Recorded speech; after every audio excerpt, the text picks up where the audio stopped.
কোন দিকে যাস? তোর রহিমকে ফেলে। কোন দিকে যাস তুই? তোর খালিককে ফেলে। কোন দিকে যাস তুই? তোর গফফারকে ফেলে।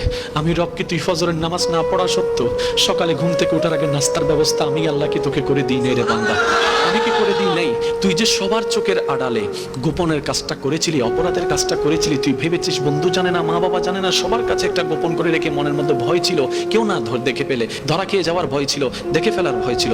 আমি রবি তখন রহমত দিয়ে তোকে আড়াল করে রেখেছিলাম, আড়াল করে রেখেছিলাম। যদিও তুই আমার জমিনে দাঁড়িয়ে আমার হুকুম অমান্য করছিস, ফেরেশতারা বারবার বলে মাওলা তোমার জমিনে হুকুম অমান্য করছে, তারপরে এত দয়া করো কেন?